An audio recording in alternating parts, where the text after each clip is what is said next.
Hey, yo, it's Cheeky Moko here bringing you another Apex Legends video. First and foremost, I'd like to thank you for joining me today and honoring the world with your presence.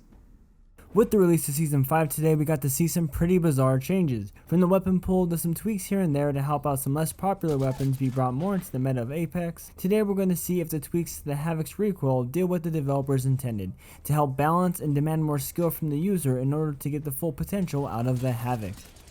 In this series, I'll be breaking down each individual weapon that can be found in the Apex Legends arena, covering damage and recoil. I'll be giving all the stats that I tested, plus any additional information that I came across in my research.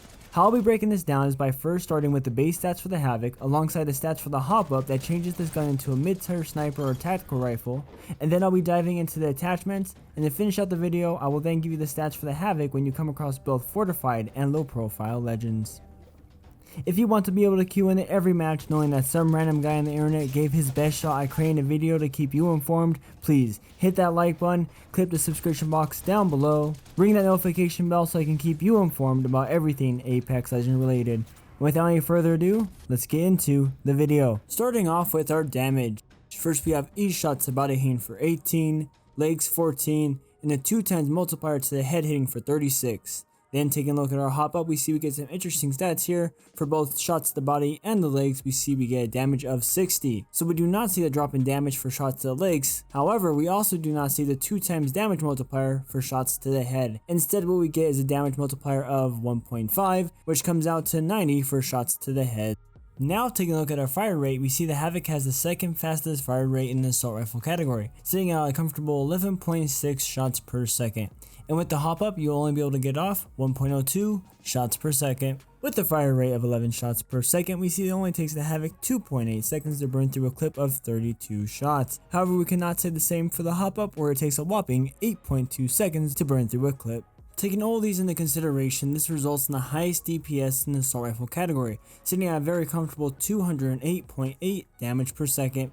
For our hop up, we see we can only get a DPS of 61.2 damage per second.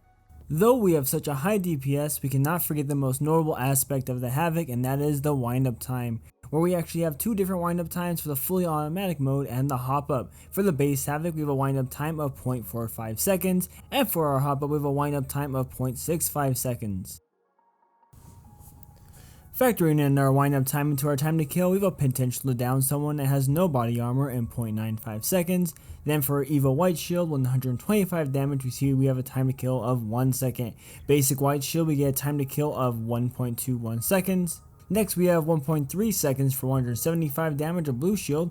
200 damage will get you a time to kill of 1.5 seconds. And then when we talk about a fully maxed out Red Evo Shield, we get a time to kill of 1.7 seconds.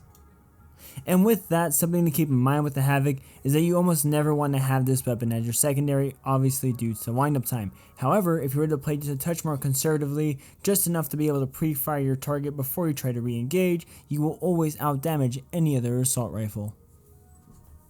Next, we'll be taking a look at the recoil for the Havoc. As you can see, the Havoc has a considerable amount of recoil in the beginning with the spread of the first 18 shots, but as the weapon reaches the last 14 or so, it becomes very tight, in which results in a much easier recoil to control. Then taking a look at the post-updated recoil for the Havoc, along with the weird shading glitch that came along with Season 5, at least with my eyes, I see no noticeable difference between the two patterns. Taking a look at the hipfire spread for the Havoc, we see that we have the 4- hipfire spread. The only other weapon in the assault rifle category that has this is the G7 Scout. Something interesting to point out is that when the Havoc has the hop-up on, it has a dot in the center just like the G7 Scout. However, the spread is considerably larger than both the G7 Scout and the full auto Havoc hipfire. And now taking a look at our shots to kill for the fully automatic Havoc, we see that it will take 6 shots to deal 100 damage, 7 shots for 125, 9 shots to deal 150 damage, 10 shots for 175, 12 shots to deal 200, and a total of 13 shots to deal 225 damage. Now looking at our hop up, we see that it will only take 2 shots to down someone with no shield, and then if you were to come across anyone with a level 1 Evo shield, or a white basic shield, or a blue shield, it will take only 1 more additional shot of 3 shots to down someone, and then for both purple and red Evo shield, it will only take 4 shots. So in this case, we see that picking out even a basic Evo shield can make all the difference for someone trying to poke you at a distance with the Havoc. However, we also see that in the case of the red Evo shield, compared to the purple shield, it yields no benefit in a long range battle with the Havoc. Although, with the red Evo shield, if you are able to pop off even one single shield cell before you try re-engaging with the enemy, you will actually give yourself enough health back to negate that shot altogether, making your enemy have to hit you for 5 shots rather than 4. For headshots, we see that the automatic Havoc, to deal 100 damage through 125 damage, it will take 3 shots, 5 shots for 150 through 175, 6 shots for 200, and 1 more additional shot for 225. And with the Havoc, we see they'll only take 2 shots to the head with the Havoc dealing 90 apiece to down someone up to blue armor. Then with only 3 shots, you can take down someone with purple or red Evo. So really taking a moment longer just to really line up those headshots with the hop up is very crucial for the Havoc. Now, we all know we can miss our shots sometimes, and in this section, I'm going to cover exactly how much of your magazine you can miss before you have to reload.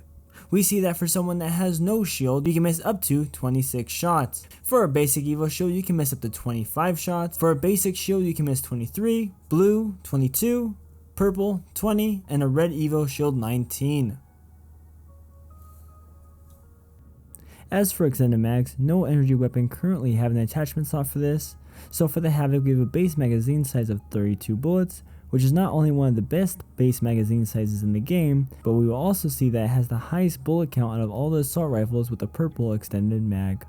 With this, we see that we have a potential of dealing 576 damage per clip, which is one of the highest damage per clip out of all the full automatic assault rifles. However, for the tactical assault rifles such as the Hemlock and the G7 Scout, they outrank the Havoc in this category. As for the hop up, we see we have a total of 8 shots per magazine and a potential of dealing 480 damage per clip. With the extended mags category, I'll usually break down the reload times due to extended mags having a direct correlation with reload speed. But with the Havoc having no extended mags, we merely have a reload speed of 3.2 seconds on an empty magazine. For our tactical reload, we still only have a reload speed of 3.2. With our tactical reloads, we typically see a quicker reload speed. However, for the Havoc having no difference in the reload speed, this is only unique to the Havoc in the assault rifle category. Jumping into our handling stats now, we have an aim down slide time of 0.25 seconds, a base draw time of 0.45 seconds, and then we have a 50% reduction to movement speed when aiming down slides, which is typical with all assault rifles. And with that, we finished covering the base stats for the Havoc. Now it's time to get into the attachments. Starting where we left off, the attachment that improves so many different aspects of this weapon, the stock. It's actually the only attachment that can be placed upon the Havoc other than the sights and the hop up. Starting with our aim down sight time, we have a base speed of 0.25 seconds. With a level 1 and 2 stock, we see we get an aim down sight time of 0.2 seconds. And with a level 3 stock, we see we get an aim down sight time of 0.15 seconds. And then taking a look at our draw time, we see we have a base stat of 0.45 seconds. And then with a level 1, we get 0.4 seconds. With a level 2 stock, we see we get a draw time of 0.37 seconds. And then finally, we have a level 3 stock giving us a draw time of 0.35 seconds. Moving on to idle sway, we see the stock attachment claims to have an effect on this. However, for idle sway for the assault rifles, and especially the Havoc, I personally do not see much of a difference. And that's something interesting to note because we have a hop up that's meant to encourage you to use this weapon at longer ranges. And that is the only attachment aside from the hop up and sights that can be applied to the Havoc. Now we're going to move on to what makes Apex Legends so unique, and that's how they have particular legends being classed in different roles on a team, and how that changes quite a few different stats for the weapon that you're using against those legends, in some cases for the better, and in the case for the Fortified legends, the extra 15% damage reduction can seriously make a huge difference. And now real quick, if you have enjoyed the video, please click that like button, leave a comment down below, so I know you guys are enjoying these very in-depth guides, and what weapon you guys want me to do next. These videos take me a lot of time and effort to make sure that I relay to you guys the best and most accurate information. And without any further ado, let's take a look at our low profile legends. This includes Wraith, Pathfinder, Lifeline, and Watson. So now, taking a look at the damage for low profile legends, we see we have shots to both the body and the legs hitting for 19, and shots to the head counting for 38. With each shot now coming for 19, we see if we were to factor this into our DPS, we get a new DPS of 220 to 218 compared to the base stat of 208.8.